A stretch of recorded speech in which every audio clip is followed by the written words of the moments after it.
sehingga kadang-kadang Nabi bersembahyang malam sehingga bengkak kedua belah kaki Rasulullah sallallahu alaihi wasallam, gambaran kepada satu kesungguhan yang tidak ada tolak banding.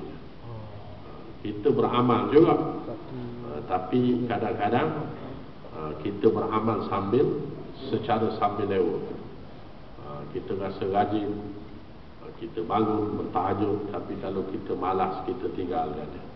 Rasulullah sallallahu alaihi wasallam sentiasa menjadikan amal ibadat itu sebagai satu keutamaan. Suatu Rasulullah, andai kata dia tidak bersembahyang malam, maka sudah tentu dia akan beramal dengan ibadat-ibadat yang lain. Di antaranya dia baca Quran.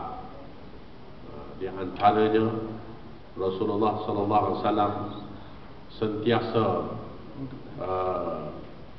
berzikir, bertahmid, bertahlil, bertasbih kepada Allah. Begitu juga kalau sekiranya dia tidak bertahmid, bertahlil, bertasbih, tidak dibiarkan waktu berlalu begitu sahaja, melainkan diperuntukkan sepanjang malam itu untuk beramal. Di antaranya Rasulullah beristighfar walaupun dia dah tak ada dosa. Orang yang dah tak ada dosa tak payah beristighfar lagi lah. Tapi hakikatnya Rasulullah tak pernah lepas daripada beristighfar. Berdoa, sentiasa berdoa kepada Allah. Kerana doa ini, apapun persepsi kita terhadap doa, doa itu secara hakikatnya dia adalah ibadah. Cuma 2-3 hari ni ada konflik sikit. Doa ni boleh ke doa buruk kepada seseorang atau kepada jamaah, kepada kumpulan, ataupun kita wajib berdoa dengan doa yang baik-baik je. Itu kadang-kadang timbul juga salah faham. Apatah lagi kalau kita siang malam baca utusan, siang malam tengok TV je, kita tak ada satu bentuk pandangan yang datang daripada mereka yang lebih tahu berkenaan dengan persoalan ini. Kadang-kadang kita dengan mudah untuk menyalahkan si fulan bin si fulan. Sebab pada hakikatnya memanglah kalau kita lihat dalam agama kita ni, dia bukanlah suatu agama yang berteraskan kepada satu hukum atau keadaan tertentu. Tapi sebaliknya, dalam agama Islam kita tahu dia hukumnya, bentuk hukum tu fleksibel. Suatu kalau kita lihat sama ada dalam perkara-perkara yang melibatkan adat atau hal-hal yang melibatkan muamalah, dia bukanlah sesuatu yang dikaitkan dengan hukum yang tetap daripada Allah.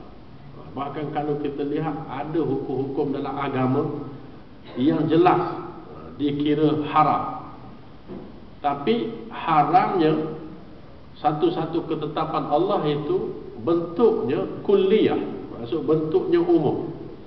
Bila sampai satu keadaan, hukum itu dia jadi berubah. Misalnya sebagai satu contoh, benda yang haram, memang kita pada asalnya tak boleh ambil benda yang haram. Arak kita tak boleh minum. Sebab apa? Sebab arak ni haram, boleh memabukkan.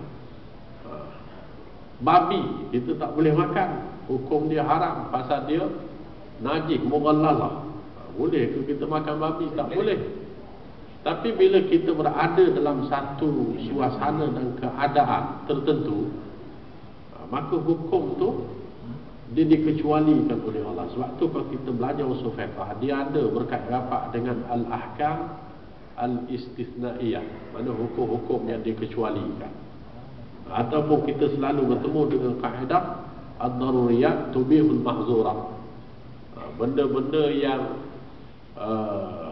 mendesak kita untuk berada di satu-satu tahap, maka perkara-perkara yang haram itu kadang-kadang dia boleh bertukar, dia jadi harus. Maknanya kita boleh ambil benda-benda yang haram. Sebagai satu contoh, kalau kita berada dalam keadaan terdesak, misalnya lapar, lapar ni masuk dalam hutan, kesesat ke, buat jungle trekking, tiba-tiba 2-3 hari dalam tu tak boleh keluar.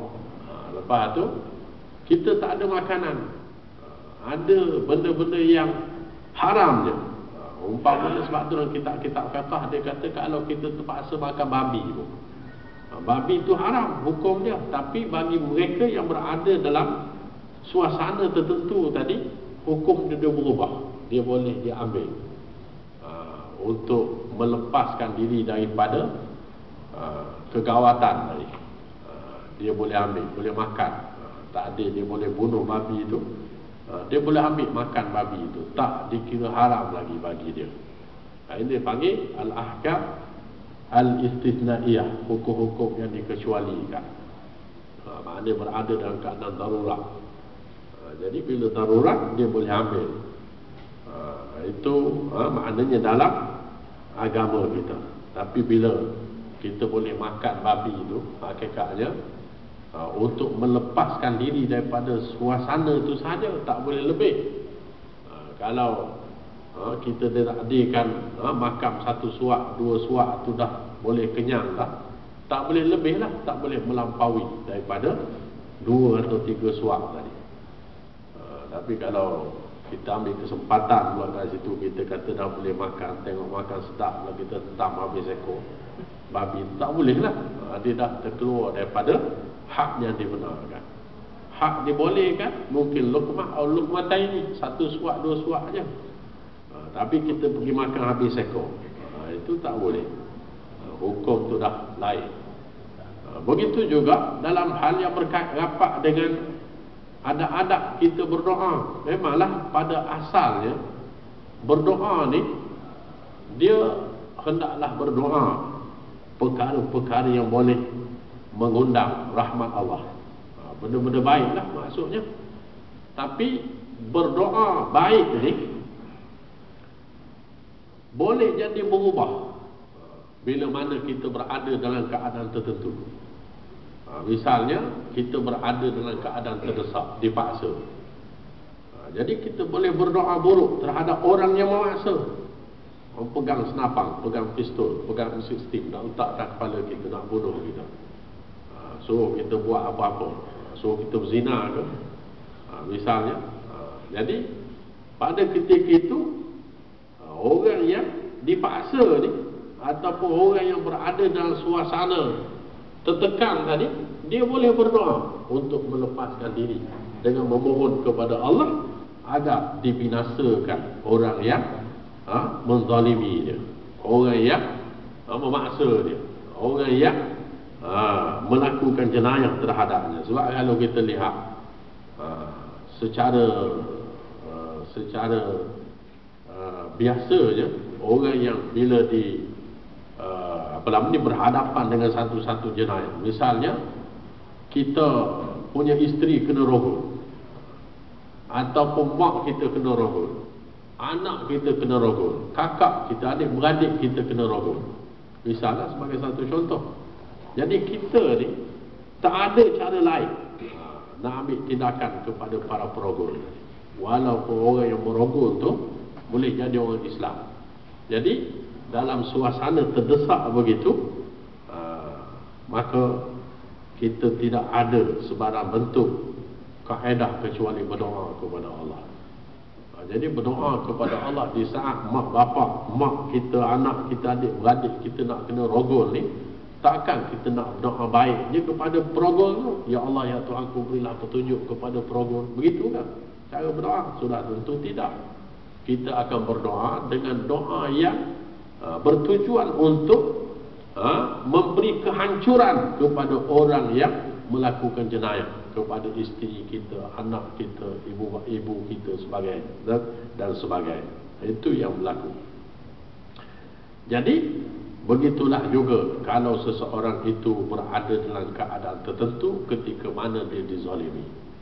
Orang yang kena zalim juga, dia diberi peluang untuk berdoa apa sahaja.